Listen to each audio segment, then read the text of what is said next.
miss me? Yes. How are you? I'm fine. Basta, come here, basta. Love mama, love mama. What? Love mama, love mama. Muling tinatawag ni Kuya si Hasna. Kamusta ang pagtatanghal? Kinakabahan ako, kuya, kasi hindi talaga ako nagpe-perform sa harap ng sobrang daming tao. Pinaka-audience ko parati, kuya, si Bash po, tsaka si Baste. Pag tumutugtog ako, kuya, sumasayaw lang sila, ganyan. Yung ganun lang kami, kuya. Diba, dati akong banker, kuya. Nung nagtatrabaho pa kasi ako, kuya, lagi ako nag-aalala. Tapos po, pero lagi po kaming may pera. Lagi po kaming may pang-provide, kuya. Kaya lang, gigising ako, kuya, tulog pa yung mga bata. Pag uwi ko, tulog pa rin sila. Para hindi ko na sila naabutan. Nung naging housewife ako, kuya, masaya ako sa lahat ng ginagawa ko. Pag naglilinis ng bahay, tapos lalapitan ka, yayakapin, magkukulitan po kami. Yun, kuya, hindi yun matutumbasan ng kahit anong pera. Kaya, kuya, hindi ko binitawan yung pag-uukay-ukay. Kahit sa ibang tao, parang ang cheap-cheap naman yan. Parang ganun, gamit na yung mga damit na yan. Pero kasi yung purpose ko nun, kuya, talagang mabigyan po sila ng oras. At the same time, kuya, kumita. Bilang isang nanay, anong kinabukasan ba ang gusto mo para sa kanila? Una, masakit sa akin, kuya, yung nakikita ko pag may mga online po na nagpo-post na valedictorian po yung anak nila, ang tatalino, ganun. Pero unti-unti, kuya, natanggap ko. Naisip ko na hindi naman mahalaga, kuya, yung kailangan honor student siya. Ang mahalaga lang, kuya, maganda po yung puso nila. Kung ano po yung gusto nilang maging, so suportahan ko lang po sila, kuya. So pangarap ko lang po talaga yung makaya nila na wala ako. Kahit simpleng trabaho lang, kuya, yung kaya nilang mabuhay po yung sarili nila basta po may kakainin sila.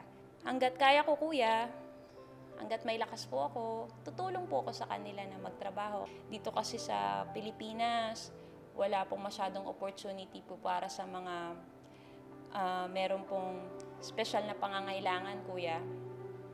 Napakaswerte ni Bash at saka ni Baste para magkaroon ng isang nanay na tulad mo.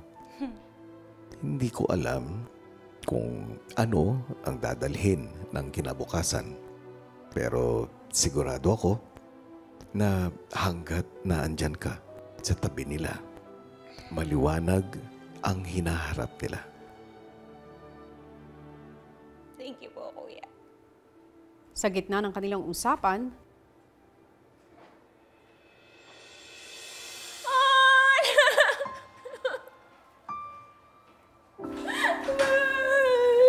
Baste, come here. Baste.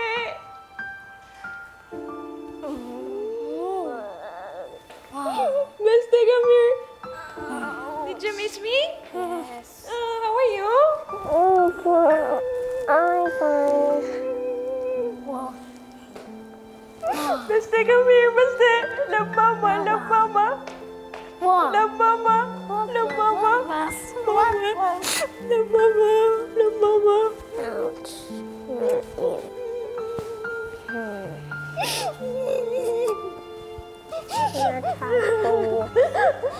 hindi alam ni Hasna na sa loob ng bahay napapanood ng housemates ang mapusong pagkikita ng mag-iina. Ate Hasna. Si Baste at Basha. Iyak ako. Kamusta school mo? I'm fine. Nag-aaral ka mabuti? Opo. Promise? Yeah. Ang ganda mo today, ah. Ang ganda mo. Ate, we're so happy for you. Ganda, oh. Kamukha niya. Kamukha talaga niya. Like the spitting image of Hasna. Yeah. Pinagbiyak. Ganda ba? Tignan mo. Ganda? Ganda? Pugay mo, ah. Kiss mama, kiss. Kiss mama. Kiss mama. Kiss mama. Kiss mama. Kiss mama. Kiss. Kiss mama. Kiss. Kiss. Kiss. Love, love, love. Thank you, kuya. Thank you po. Miss na miss ko po itong dalawang to. Thank you, kuya. Thank you talaga. Sobrang saya ko po makita sila. Ngayon lang kasi ako nahiwalay sa kanila, kuya. Sobrang tagal. Oh, yan na si kuya, oh. Hi, kuya. Hello, Basha. Good afternoon, kuya. Po. Good afternoon, Basha. Kamusta ka? Fine lang ako. You are very beautiful. Yes po. Confident. Hello, Baste. Basti. You're very handsome. Basha, Kuya? you have a very kind mother. Yes po. And she loves you very, very much. Yes po. Hasna, Opo, kuya. nagdesisyon ako na muli mong makita ang dalawa mong anghel para lalong lumakas ang loob mo. Salamat, kuya.